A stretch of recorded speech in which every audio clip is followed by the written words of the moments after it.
Okay, let's unpack this. Today, we're diving into an industry that, well, it seems incredibly simple on the surface, right? But it actually tells us a surprising amount about global trends and consumer behavior. We're talking about the Jigsaw toy market. Our mission for this deep dive is to cut through the data, to really understand where this market stands right now and, what its trajectory looks like for the next decade or so. Plus, what fascinating insights we can maybe glean from its growth patterns across the world. And our guide for this journey. It's a pretty comprehensive report from Cognitive Market Research.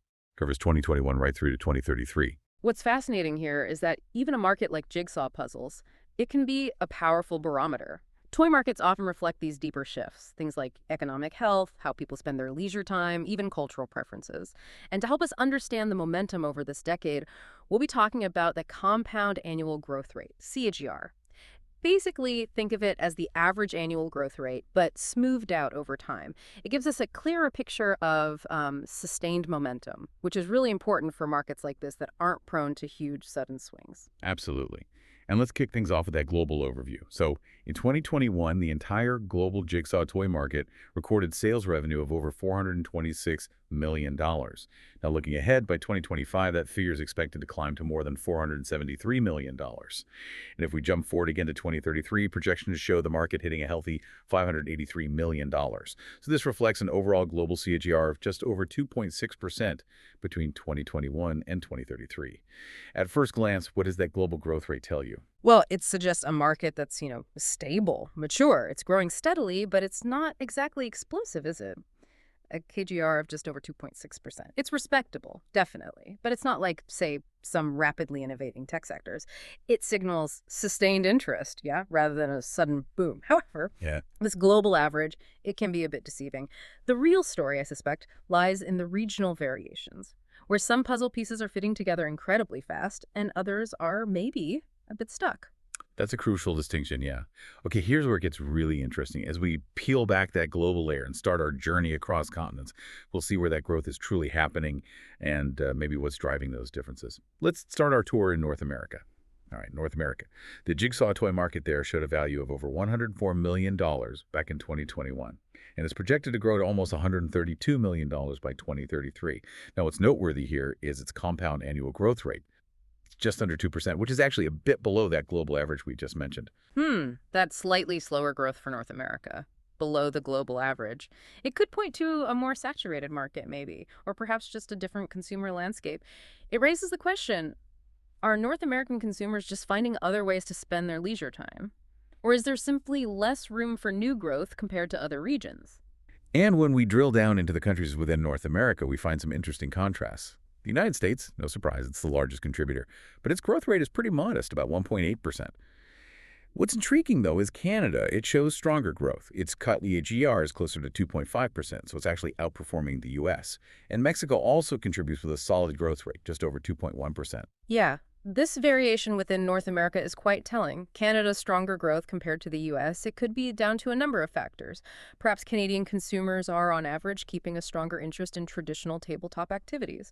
Or maybe its demographic profile is seeing a greater influx of younger families adopting puzzles, The U.S. market, it's so much larger, arguably more mature. It might just be experiencing a slower pace of new adoption as digital entertainment continues to dominate leisure time. This kind of contrast, even among culturally similar neighbors, it always highlights those nuances in consumer behavior. Right. Okay, moving across the Atlantic now. Uh-huh. Let's explore Europe. The market here was valued at over $93 million in 2021, and it's expected to reach nearly $121 million by 2033. Its regional CAGR is just over 2.2%. Okay, so Europe's growth rate.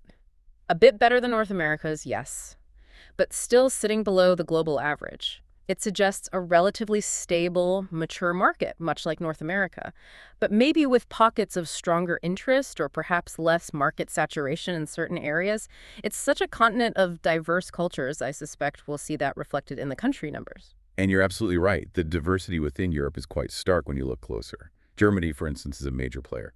Really robust growth, showing a CAGR of almost 2.9%. The United Kingdom also demonstrates solid growth, around 2.5%.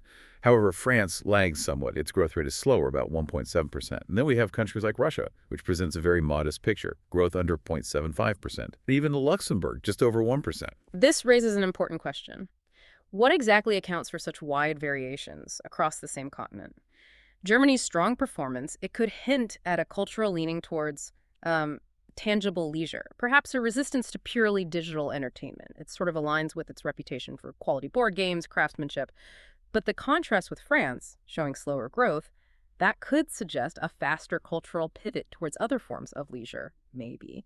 And Russia's remarkably sluggish pace, under 1%, that might indicate either economic challenges impacting discretionary spending, or perhaps a stronger shift in consumer preferences towards alternative entertainment. It really underscores how deeply national culture and economic conditions can influence something as seemingly simple as puzzle sales. Definitely. All right, let's turn our attention now to a region that truly paints a much more dynamic picture, Asia Pacific. This region actually boasts the highest regional CAGR in the entire report. It's coming in at just under 3.2%. And the numbers, they definitely reflect that energy, going from almost $175 million in 2021 and surging to a projected $255 million by 2033. Now, that's a number that truly stands out, doesn't it? A growth rate significantly above the global average. It clearly signals that Asia Pacific is a key growth engine. For the entire Jigsaw toy market, this region is home to a massive, rapidly expanding middle class. And it hints at increasing disposable incomes, yeah, alongside maybe a cultural embrace of family-oriented or screen-free leisure activities. And within Asia Pacific, we see some really impressive figures. China, as you might expect, leads the pack. Growth over 3.3%. But here's a global standout. India. It's identified as one of the fastest growing markets globally, with an incredible CAGR of over 4%. Singapore also shows strong growth, around 3.5%, and the broader Southeast Asia region, also on a high trajectory, CAGR just under 3.9%. India's growth rate, topping 4%.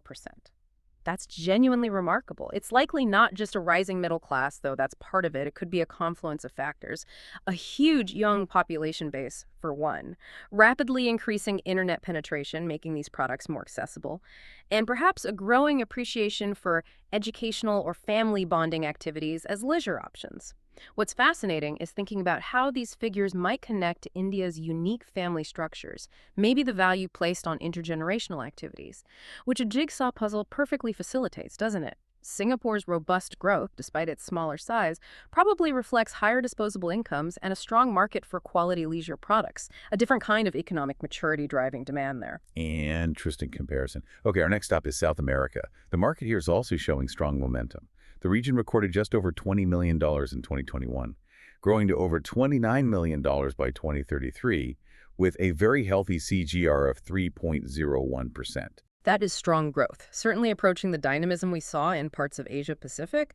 It suggests a market with significant untapped potential, perhaps, or maybe a resurgence in interest as economic conditions improve and consumer access expands. And a notable performer within South America is Argentina. Projected growth there is at a strong CGR of over 3.5%. Okay, moving on to the Middle East. This region saw revenues of nearly $17.5 million in 2021, increasing to just over $24.6 million by 2033 for a CAGR of over 2.8%. So this growth rate for the Middle East, it places it above the global average, suggests a vibrant market. It's certainly more dynamic than North America or Europe, hinting at a growing interest in leisure spending overall. Indeed, and two countries particularly stand out here. Turkey, with growth at over 3.2%, and the UAE showing even stronger growth, just over 3.5%. Right, finally, let's look at Africa.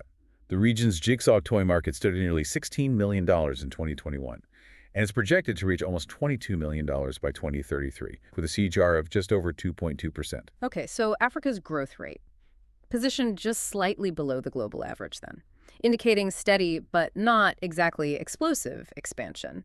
It's such a continent with immense diversity, though.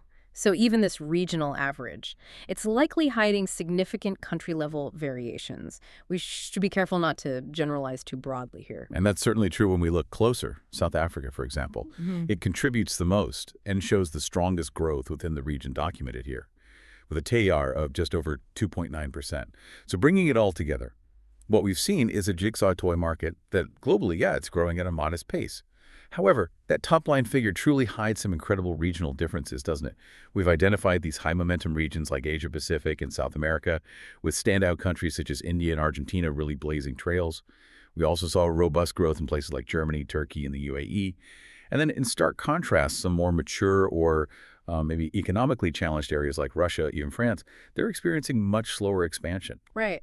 And if we connect this to the bigger picture, what these varied patterns really reflect are those underlying cultural interests and, of course, regional economic variations in how people consume leisure. In the faster growing regions, we're likely seeing a convergence of factors, rising disposable incomes, definitely, expanding middle class populations, and maybe a deliberate shift towards more screen free or family oriented activities. On the flip side, in areas with slower growth, it could be a mix. Economic stagnation, perhaps, deeply ingrained cultural preferences for other forms of entertainment, or simply a market that has already reached a high level of maturity. There's just less room to grow. It really encourages you, the listener, to think about how economic health, leisure time availability, family structures, or even local traditions, how they might specifically influence puzzle sales in any given place. This isn't just about toys, is it? It's about how people choose to spend their precious time. Exactly. So what does this all mean for you listening in? It means that even a seemingly niche market like jigsaw puzzles, it isn't just about selling cardboard pieces. It's a fascinating, tangible barometer for understanding broader global markets, for understanding consumer behavior, and for seeing that subtle yet powerful influence of culture and economics on how we choose to spend our time and money. It's really about finding the bigger patterns in the small, everyday details. Well said. And as we wrap up this deep dive, maybe consider this. How might shifts in disposable income or the ever-increasing access to digital entertainment, or even a renewed, maybe conscious interest in screen-free activities, how might those impact these numbers in the coming years? What might truly drive a future jigsaw puzzle boom in an unexpected region? The story of the jigsaw market is far from complete. Its future pieces are still being assembled, influenced by global forces we're only just beginning to fully grasp. Such a great way to put it. Thank you for joining us on this deep dive. Keep exploring the hidden stories behind everyday things. You never know what fascinating insights you'll uncover.